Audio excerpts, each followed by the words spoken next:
सत्राजितः स्वतनयां कृष्णाय कृतकिल्बिषम् स्यमन्तकेन मणिना स्वयं उद्यम्य दत्तवान। सत्राजित ने अपनी पुत्री का विवाह भगवान कृष्ण से कर दिया था।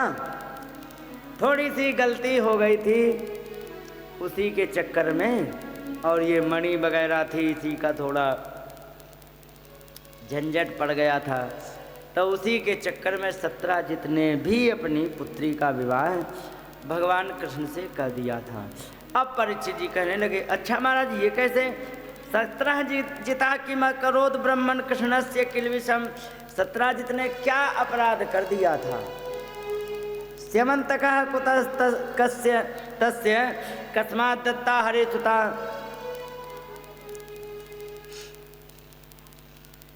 उन्होंने कहा कि ये बताओ ये स्यमन्तक मणि कहाँ से आई थी और अपनी पुत्री का विवाह क्यों कर दिया था, ये बताओ। तो यहाँ पर उन्होंने बताया कि एक सत्राजित नाम के सावंत थे। ये मित्र भी थे सूर्य भगवान के और सूर्य भगवान के भक्त भी थे। यहाँ लिखा आसीत सत्राजिता सूर्यो भक्तस्य परम सखा,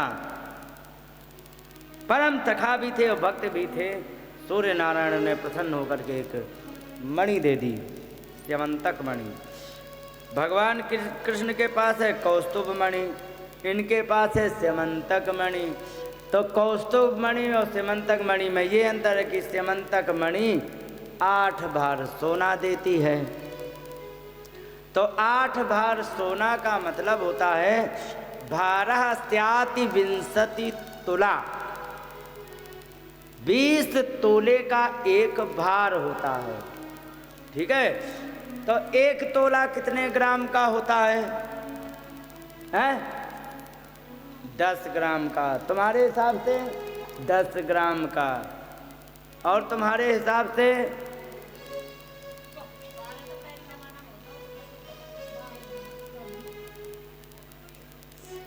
आज माता जी तुमने बिल्कुल परफेक्ट बात कही है। सुनो, तोला वास्तव में आज भी 12 ग्राम का होता है, वो 10 ग्राम का तोला नहीं होता है, ध्यान रखो। अखबार में भी यदि देखोगे तो 56,000 का 10 ग्राम लिखा होता, तोले को कहीं मेंशन नहीं किया जाता है। असली तोला होता है 12.25 ग्राम का, पूरा 12 नहीं होता, 12.25 का होता है असली तोला होता है, समझे। मेरे पास 1950 का 1 रुपये गिलट का सिक्का, चांदी का तो नहीं है, कोई ऐसा सेठ नहीं मिला हमें जो हमें चांदी का देता, लेकिन हाँ गिलट का जरूर है। 1950 का पूरे 1 तोले का है। 1 तोला 10 ग्राम का नहीं होता है, वो 10 ग्राम ही होता है। तोला जो होता है 12.25 ग्राम का ही होता है, समझ गए। जिसको 10 ग्राम कह देते हैं ना, उसे तुम अपने आप तोला कह देती हो। 10 ग्राम के यदि तुम बनवा के ले आओ तो वो 1 तोला की नहीं है, 10 ग्राम की है। आजकल की इकाई ग्राम में भी चलती है। और जो कांटा आ रहे हैं ना छोटे छोटे कैलकुलेटर जैसे, जिनमें रख के नंबर आ जाते, वो ग्राम पर ही काम करते, तोला पे नहीं करते हैं।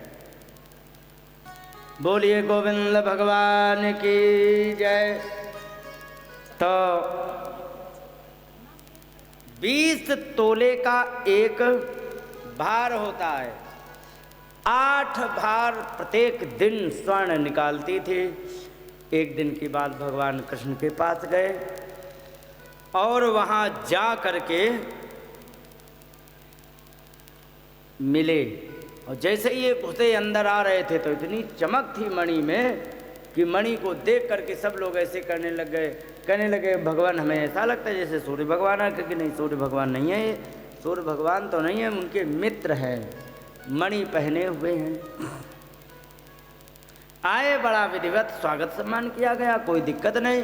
बड़े प्रेम से स्वागत सम्मान किया गया। भगवान ने अपनी एक बात रखी कि अगर जो ये आप मणि को राज में दे दें तो इससे सारी व्यवस्थाओं को बनाने में कुछ सहयोग मिलता, बाकी आपकी मणि है, आप जानो।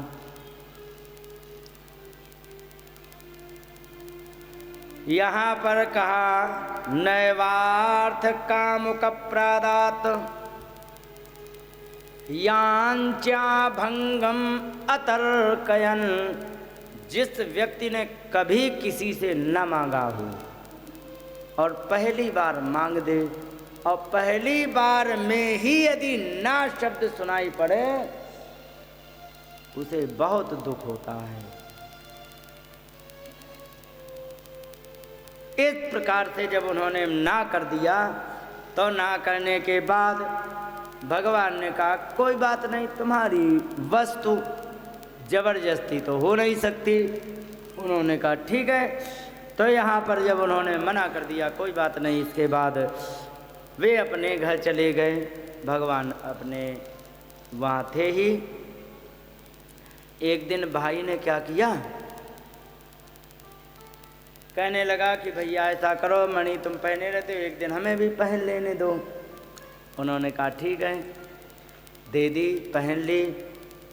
घोड़े पर सवार होकर के वे घूमने लग गए और एक दिन जा रहे थे,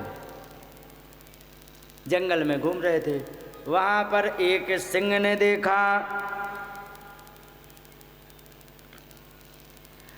प्रसेनम सहायम हत्वा मणिम इच्छत केसरी। सिंह ने देखा कि ये आ रहे और जैसे ही मणि की चमक आंखों में पड़ी, सिंह चौंधिया गया और जैसे ही आंखों में पड़ी तो इधर दृष्टि उसकी हिली, उसे गुस्सा आ गया और एक झपट्टा मारा। एक ही बार में घोड़ा और प्रसेन दोनों राधे राधे हो गए। उसने ली मणि और मणि लेकर के आगे चले। आगे जैसे ही गए तो आगे आ रहे थे जामवंत जी। जामवंत जी आए तो मणि की चमक उनके आंखों में पड़ी, उन्हें भी गुस्सा आया। उन्होंने एक झपट्टा मारा, सिंह राधे राधे हो गया। मणि ली चले गए। अब यहाँ पर क्या हुआ कि एक दिन हो गया, 2 दिन हो गया, 4 दिन हो गए। जब प्रसेन नहीं आए तब उन्होंने ढूंढने का भी प्रयास किया, मिले नहीं। रिश्तेदारियों में जानकारी करी, नहीं मिले। जब कहीं नहीं मिले तब क्या हुआ,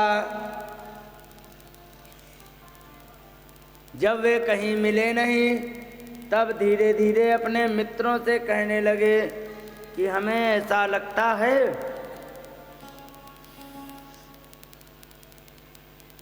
भगवान कृष्ण मांग रहे थे मणि को, मैंने मना कर दिया। हमें ऐसा लग रहा है कि इन्होंने मणि के लालच में हमारे भैया को मार दिया। लेकिन स्पष्ट नहीं कह पाए। क्यों नहीं कह पाए? क्योंकि प्रमाण कुछ नहीं था।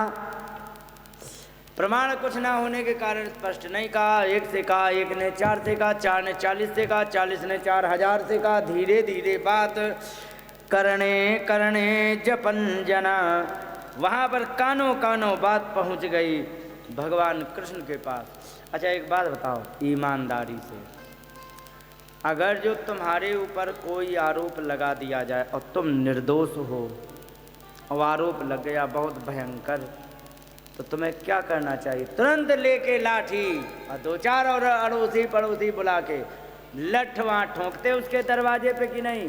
तेरे पास क्या प्रमाण है कि मैंने तेरा नुकसान किया? करते कि नहीं? तो हमें लगा भगवान को अकल नहीं है। अच्छा इस फॉर्मूले को मैं भी यूज करता हूँ। कौन से फार्मूला को? जो भगवान ने यहाँ पर उपयोग किया। हालांकि उन्होंने उसकी सच्चाई पता लगाने का प्रयास किया, लेकिन मैं सच्चाई क्या पता लगा सकता हूँ? हमारे ऊपर बहुत आरोप लगे, कई प्रकार के लगे, सब प्रकार के। अपमान किया गया। सुनो, तो उससे क्या हुआ, मैंने किसी का कोई प्रतिकार नहीं। हाँ, सामने यदि बात आ गई तो मैंने कह दिया कि प्रतीक्षा करो समय की, जब ऊपर से निर्णय आ जाएगा तुम खुद जान जाओगे क्या है।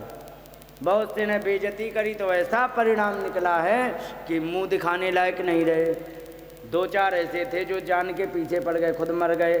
कुछ ऐसे थे जो हमें कलंकित करने के चक्कर में पड़े थे, वे सब कलंकित हो गए। मैंने भी देखा इस चीज़ को।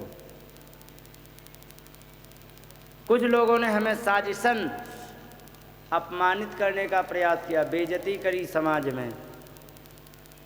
मैं तो उस पर तुरंत छोड़ देता हूँ, और परिणाम ये निकलता है कि बाद में उसके रोने पर इतना रोना आता है कि आंसू की पूर्ति नहीं होती है। बस समय की प्रतीक्षा करो तुम। मेरे साथ तुम क्या करोगे, क्योंकि मेरी आदत है कि मैं किसी चींटी को भी दुखी करने का प्रयास कभी नहीं करता हूँ, चींटी को भी। फिर भी यदि हमें अपमानित करोगे तो अपना तुमने कर लिया है, और जब इसका पेमेंट आएगा तो भगवान से मत कहना कि ये हमें किस अपराध की सज़ा मिली।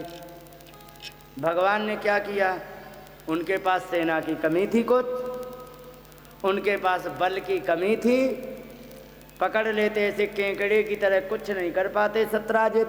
लेकिन उन्होंने ये बिल्कुल नहीं किया। उन्होंने क्या किया सुनो, उन्होंने ये नहीं पूछा कि तेरे पास क्या प्रमाण है कि मैंने तेरे भाई को मारा है। उन्होंने ये किया कि देख मेरे पास ये प्रमाण है कि मैंने तेरे भाई को, बात खत्म। अगर ये प्रमाणित कर दे कि मैंने तेरे भाई को नहीं मारा तो झंझट खत्म हो जाता। अगर जो हम ये कह दे कि तुम्हारे पास क्या प्रमाण है कि मैंने तुम्हारे भाई को मारा, झंझट यहीं से प्रारंभ होता है। ठीक है, भगवान कृष्ण ने क्या किया, कुछ नहीं बोले, उससे कुछ नहीं, कोई ईर्ष्या नहीं, कोई द्वेष नहीं, वो वैसे ही रह रहा है।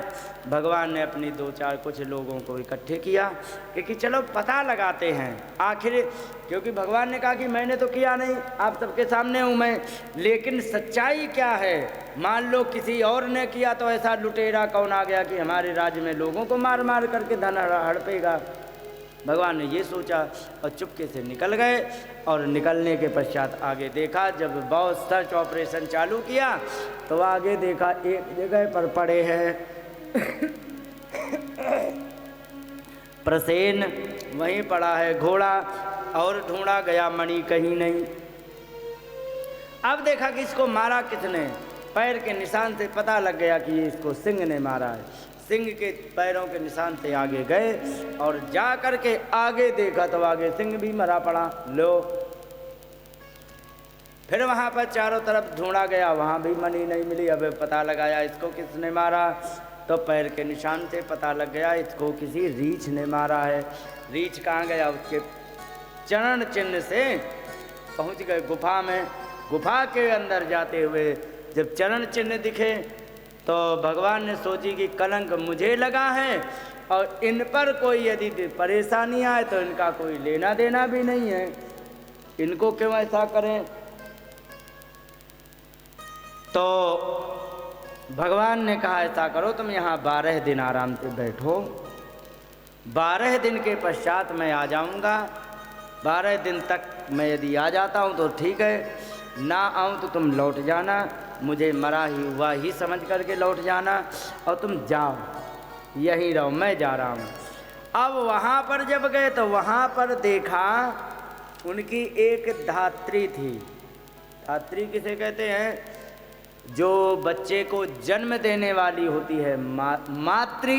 ठीक है, जो बच्चे को जन्म देती है वो मातृ होती है, और जो उसके भोजन पानी का जुगाड़, जैसे कि माता है, कोई एक तुम्हारे क्या कहा, दीपावास में, हरिदास के वास में दीपावास की एक थी, तो वो ससुराल थी। वहाँ पर कौन तमर है कि शेखावत है, भगवान जाने, शेखावत होंगे यहाँ। तो दीपावास की एक थी लड़की, और यहाँ हरिदास के वास में विवाही थी। तो वहाँ पर एक कन्या ने जन्म लिया, और कन्या ने जन्म लिया और किसी भी कारणवश वो तुरंत मर गई। तो मातृ तो मर गई, उसकी मामी उठा करके उसे हरिदास के उसमें दीपावास में लेके गई। आज वो लड़की है 15-16 साल की। मैं उससे मिलके, नाम है पायल, ठीक है। उससे मैं बड़ी अच्छी सेवा करी, बड़ी समझदार लड़की है वो, तो हर प्रकार का सहयोग किया, बड़ी समझदार है। तो उसकी धात्री कौन हो गई पता है?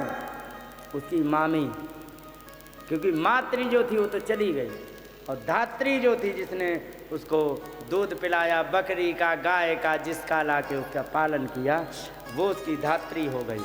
तो यहाँ पर जामवंत के बालक बच्चों को पालने के लिए एक धात्री लगी हुई थी। धात्री की गड़बड़ी ये थी कि उसने कभी भी मनुष्य देखा नहीं था, और मनुष्य एक ऐसा विचित्र प्राणी होता जो सीधा खड़ा हो जाता है, और ऐसा प्राणी उसने जीवन में कभी देखा नहीं था। और भगवान कृष्ण पहुंच गए तो यहाँ पर तम अपूर्वम नरम दृष्ट्वा, उसने पहले कभी मनुष्य देखा नहीं था, और जैसे ही देखा तो धात्री चुक्रोश भीतवत, एकदम तेजी से चिल्लाने लग गई डर के। और जैसे ही चिल्लाई, जामवंत जी ने सुना, अरे राम राम, ये क्यों चिल्लाई? अब बिना पूछे, बिना परिचय लिए जाते ही जाते जामवंत जी तच्छ्रुत्वा अब्द्रवत कुद्धो जामवान बलिनाम वरह, बलवानों में श्रेष्ठ जामवंत जी, और सीधे जाके भगवान से लड़ गए। और लड़ाई इतनी भयंकर हुई, non stop, without lunch break, without Sunday Monday, 28 दिन युद्ध चला।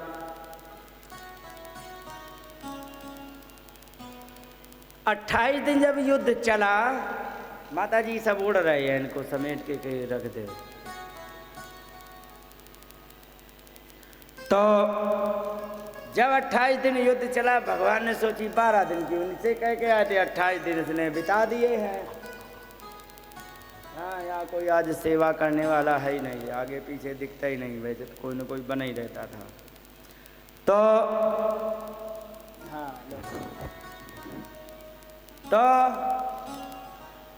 भगवान ने सोची इसे कब तक युद्ध करते रहेंगे, ना ये हार रहे हैं, और मैं तो उनसे लड़ ही नहीं रहा हूँ। सच्चाई ये है, मैं तो केवल और केवल अपना बचाव कर रहा हूँ, और ये लगे हैं दे दनादन मारने में। भगवान ने सोची कि वैसा है, इसे झंझट को यहीं समाप्त किया जाए। कैसे करें? ये शांत नहीं हो रहे, तो इनको शांत करना पड़ेगा। भगवान ने एक घूंसा मारा, एक ही बार में हड्डी हड्डी जवाब दे गई भगवान के मारने से। लिखा है, कृष्ण मुष्टि विनिष्पात निष्पिष्टंगोरुबंधन, जैसे ही घुमसा पड़ा, एक ही बार में हड्डी हड्डी जवाब दे गई। और क्षीण सत्वम सुन्न गात्रा, शक्ति सारी क्षीण हो गई, पसीना पसीना हो गए। तब कहने लगे, अतीव विस्मितः, आश्चर्यचकित होकर के कहने लगे कि मेरी शक्ति का सामना करने के लिए रावण ने भी हिम्मत नहीं जुटाई थी। एक बार आ गया मेघनाथ, पता नहीं किस नशे में, समझे, और किस नशे में आ गया, और आकर के जामवंत से ही सीधे भिड़ गया। जामवंत ने पकड़ के रगड़ना चालू किया। अब मारा बहुत, लेकिन मरे नहीं, बेहोश हो गया लेकिन मरा नहीं। तुलसीदास बाबा से पूछा, बताओ महाराज ये मर क्यों नहीं रहा? तुलसीदास बाबा जी कह रहे कि पर प्रसाद सो मर ही ना मारा,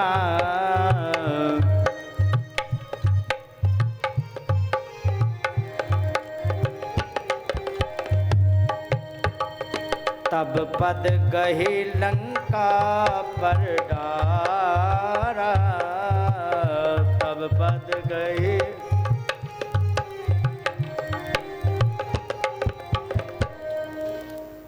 बहुत प्रयास किया, मरे नहीं। क्यों नहीं मरा? क्योंकि इसको वरदान मिला है कि तुमसे नहीं मरेगा। कैसे मर जाए ये? तो उन्होंने पकड़ी, टांग घुमाए के फेंका, पटाख से लंका में जाके सीधे रावण के दरबार में गिरा। तुरंत सुखेन वैद्य तुरंत 108 बुला करके फोन करके और जितने थे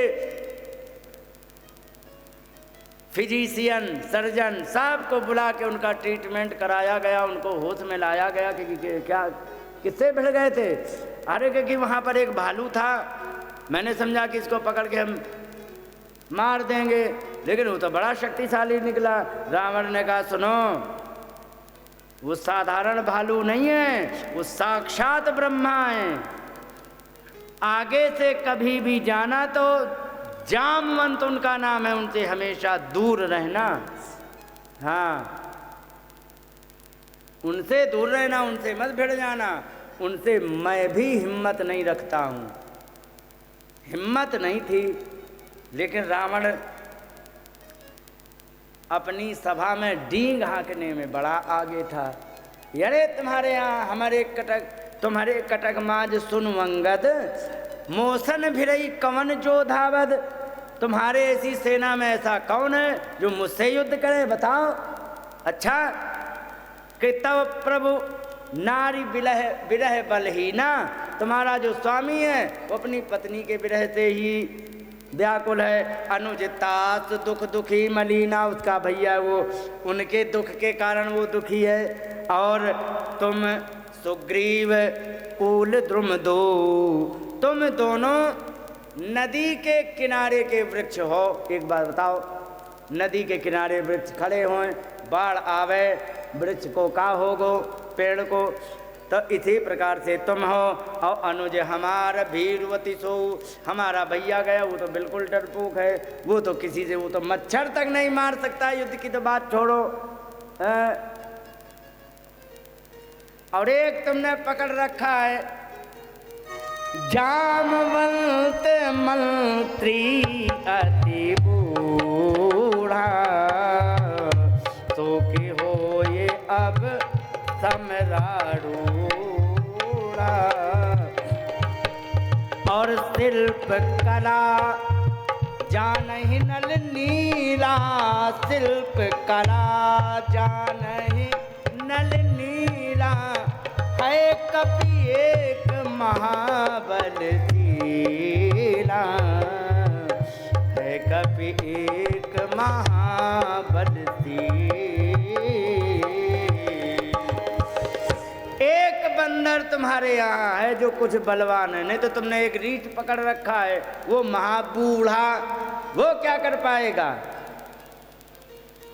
और शिल्प कला जाने नल नीला, नल नी नाम के दो तुमने बानर पकड़ रखे, वो तो केवल शिल्प कला कंस्ट्रक्शन जानते हैं कि पुल बनवा लो, महल बनवा लो, बस।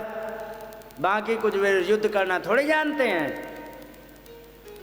हाँ, एक बंदर है, कौन, जो कि हमें लगता है कि कुछ उसके अंदर शक्ति है। अंगद कहने लगे ये बताओ कौन वाला बंदर है, किसको तुम शक्तिशाली समझते हो। क्योंकि हाँ, नाम नहीं जानता है। रावण ने अंगद को जब बताया तो अंगद रावण हनुमान जी का नाम नहीं जानता है, क्योंकि वही वाला जो इसके पहले आया था, आवा प्रथम नगर जे ही जारा, जिसने हमारे नगर में आग लगा दी, वो वाला बंदर है। तुरंत अंगद हंसने लग गया, रे रे रे रे रे, तुम्हें तो सबसे ज़्यादा धोखा हो गया। कि क्या, अरे वो हमारे सेना का सबसे कमज़ोर बंदर है। अच्छा एक बात बता माता, अंगद जब कह रहे कि हमारी सेना का सबसे कमज़ोर बंदर है, तो हनुमान की बेइज्जती कर रहे हैं क्या अंगद? फिर रावण नहीं, रावण को इसे कहते हैं मानसिक कमज़ोर करना, समझे। युद्ध मानसिक कमज़ोर करके भी लड़ा जाता है। अंगद मानसिक कमज़ोर करना चाह रहे रावण को, ये मानसिक कमज़ोर हो जाए और झंझट खत्म हो जाए, सीता जी को डर के ही सही सीता जी को वापस कर दे, काहे को खून खराबा हो, ये चाह रहे। क्योंकि राम जी ने एक अपनी शर्त दे करके भेजा है।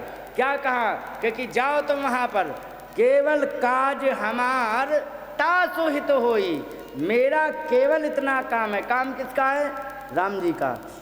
और क्या काम है? कि तासु हित होई, उसका भला हो जाए, ये मेरा काम है। रिपुसन कहो बत कही सोई, वही वाली बात कहना जिससे उसका भला हो जाए। तो डराने का प्रयास कर रहे हैं। अरे उसको तुमने सबसे पहलवान मान लिया। अरे वो हमारे यहाँ का सबसे कमज़ोर है, बस उसकी एक विशेषता है कि वो तेज चल लेता है, और तेज चलने के कारण चलई बहुत सो वीर न होई। तेज बहुत चल लेता लेकिन वीर नहीं है।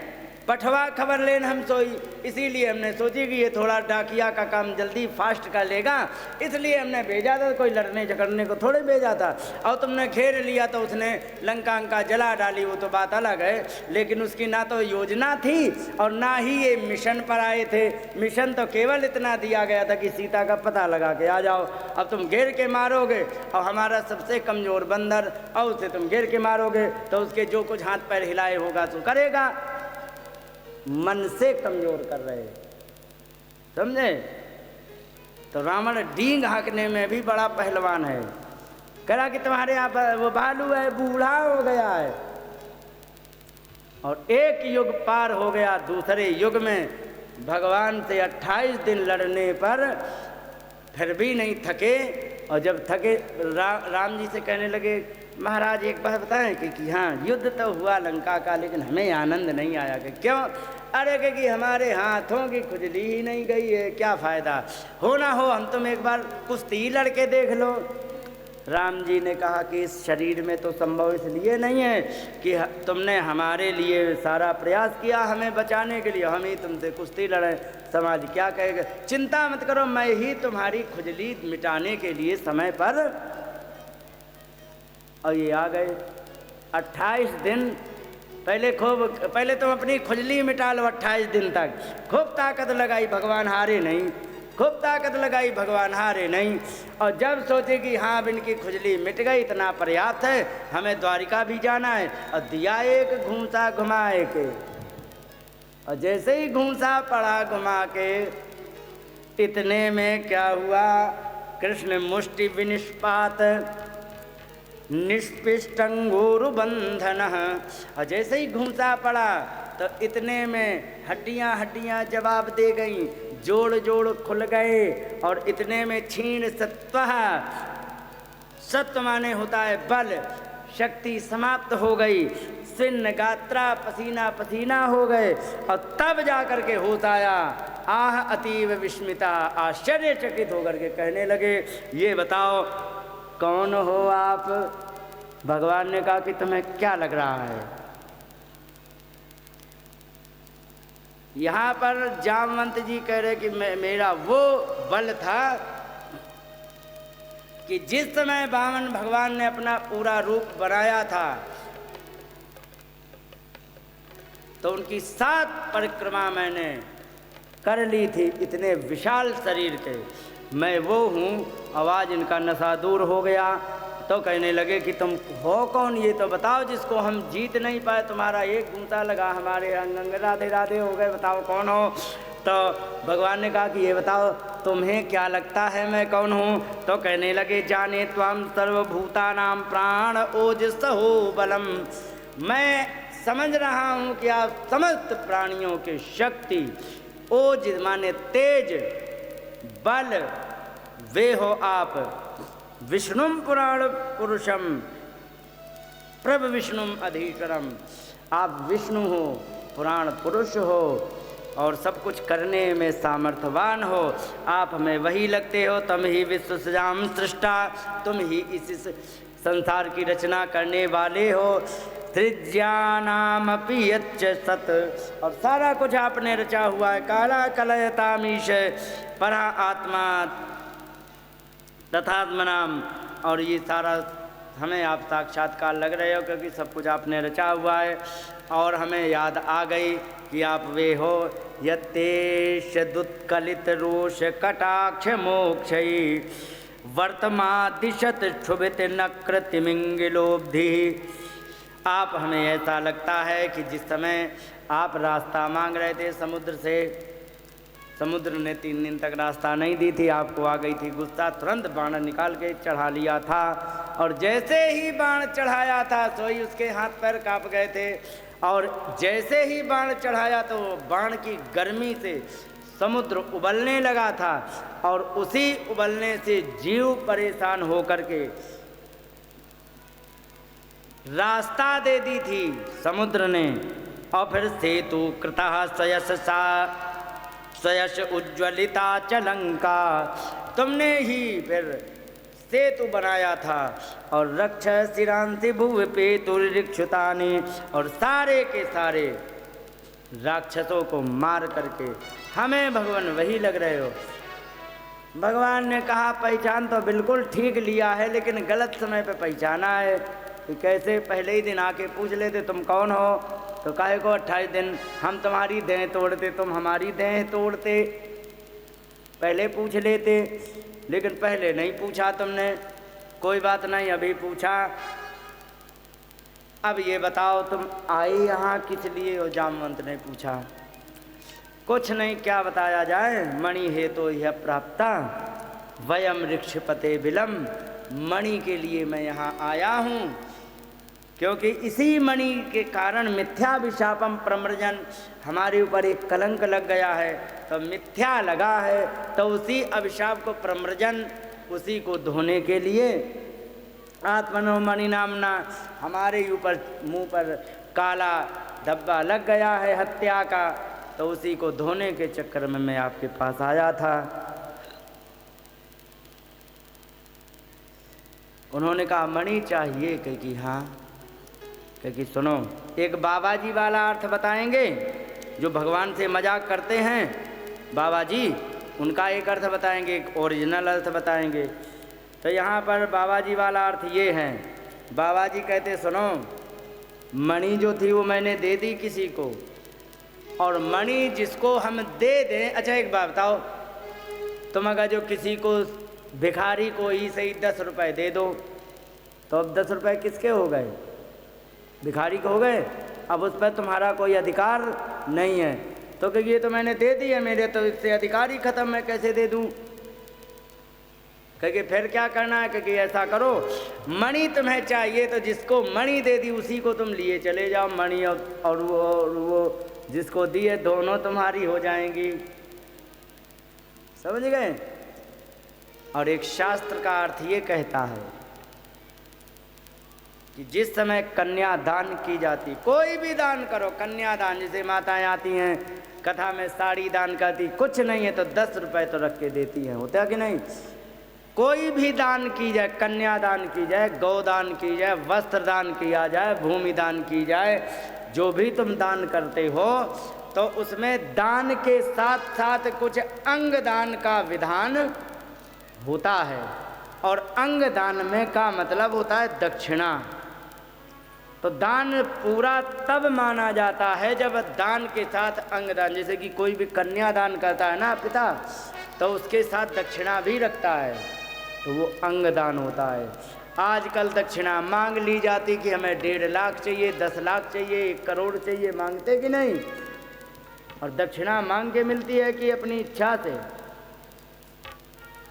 तो वो दक्षिणा नहीं है, वो मांगी हुई भीख है, या फिर कह दिया जाए बाप के साथ की गई गुंडागर्दी है। समझ गए? पहली बात, जिस बाप ने अपने हृदय का टुकड़ा दे दिया, समझे? एक बात और बता दें, अच्छा आप लोग बताओ, पिता से प्रेम लड़की ज़्यादा करती है या लड़का? लड़की। इनके हिसाब से लड़की करती, तुम्हारे सबके किसी के लड़की करती, तुम्हारे हिसाब से सही कह रहे हो आप लोग। पिता से सबसे ज़्यादा प्रेम लड़की करती है, और जब लड़की ज़्यादा प्रेम करती तो पिताजी किससे प्रेम करेंगे? फिर लड़की से ही करेंगे। तो इतना सबसे ज़्यादा लड़की का प्रेम होता है, पिता का भी और लड़की का भी, दोनों का प्रेम सबसे ज़्यादा होता है। और इतना प्रेम करने वाली लड़की को जब तुम्हें दे दिया तो उसने अपने पास रखा क्या है?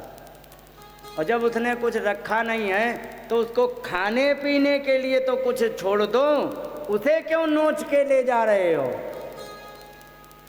हाँ, उसकी श्रद्धा है, तो दे रहा सो दे दे, वो ठीक है, वो अपनी हिसाब से जो देगा सो दे देगा।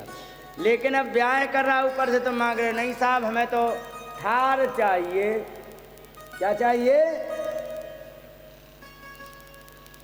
बहुत बड़ा पैसे वाला तो BMW चाहिए। क्यों भैया चाहिए? तुम भिखारी हो, तुम लंगड़े हो, इतने तुम यदि पैसे वाले तो अपने पैसे से खरीदो, है कि नहीं है? उसको जो श्रद्धा है सो देगा, नहीं है नहीं देगा, कोई कर्ज काट के नहीं। तो ब्याह लड़की से करने जाओ तो उस घर को बर्बाद मत करके आओ। और मैं तुम्हें इसलिए सुना रहा हूँ, सबके लड़के होंगे और सबको ब्याह भी आजकल तो खैर उल्टा जमाना, लड़कियां कम पड़ गई, सब बंदर की तरह ताक रहे कोई लड़की वाला आवे और हमारे लड़के का चेहरा देख जाए। आजकल उल्टा हो गया, भगवान ने सबका बदला लिया, समझ गए? तो ये और कुछ नहीं, बदला ही है। इनका उतार लो, क्या लेके आए उतार लो। तो कहने का मतलब ये सब परिणाम है। लेकिन अभी भी कहीं कहीं देखा गया है दहेज प्रथा बहुत हावी रहता है, और दहेज प्रथा को तो बिल्कुल नकार देना चाहिए, समझे?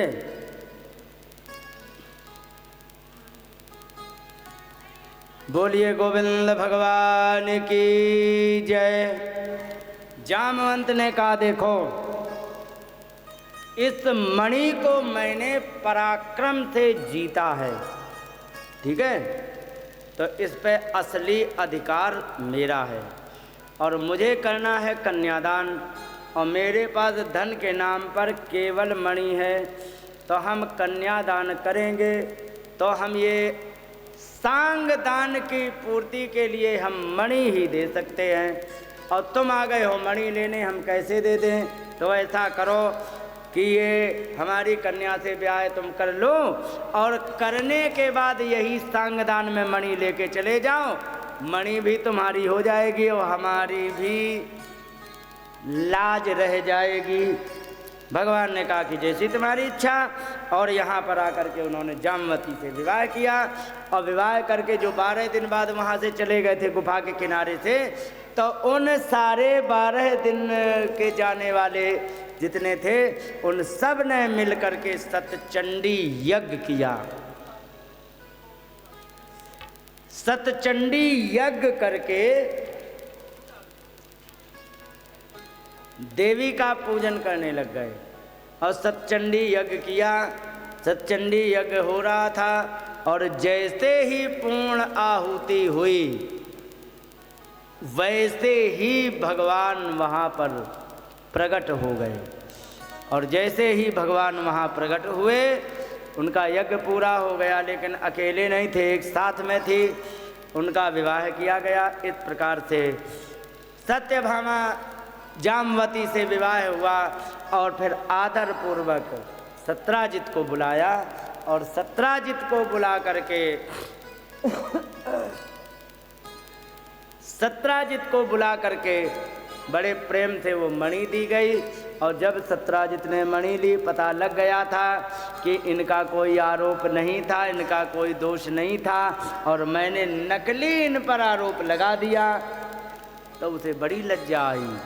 तो उसी लज्जा की पूर्ति के लिए उसने अपनी कन्या सत्यभामा का विवाह भगवान से कर दिया। ऐसे हुआ था सत्यभामा का विवाह। ब्याह कितने हो गए? 2। अब तुम ऐसा करोगे तो कैसे काम चलेगा? हैं? यहाँ पर इनका विवाह संपन्न हुआ और संपन्न हो करके एक दिन की बात, भगवान कृष्ण पहुँच गए कहाँ? हस्तिनापुर। हस्तिनापुर गए, वहाँ पर रथ पर बैठे सवेरे सुबह सुबह वॉकिंग कर रहे थे अर्जुन और कृष्ण। जमुना जी के किनारे वहीं अपने टहल रहे थे, आराम से सुबह सुबह हवा ले रहे थे जमुना जी के किनारे की। आगे देखा एक कोई सुंदर सी कन्या तप कर रही है। वहाँ पर गए तो अर्जुन को वहाँ दूर रथ खड़ा कर लिया, अर्जुन को भेजा कि जाओ पूछो क्यों, ये कौन है, क्यों बैठी हैं। अर्जुन ने कहा तुम्हें क्या लेना देना, बैठे रहने दो, क्या दिक्कत है। लेकिन ना जाओ। गए, अर्जुन गए, उन्होंने पूछा कहने लगे का तुम कौन हो, कस्यासी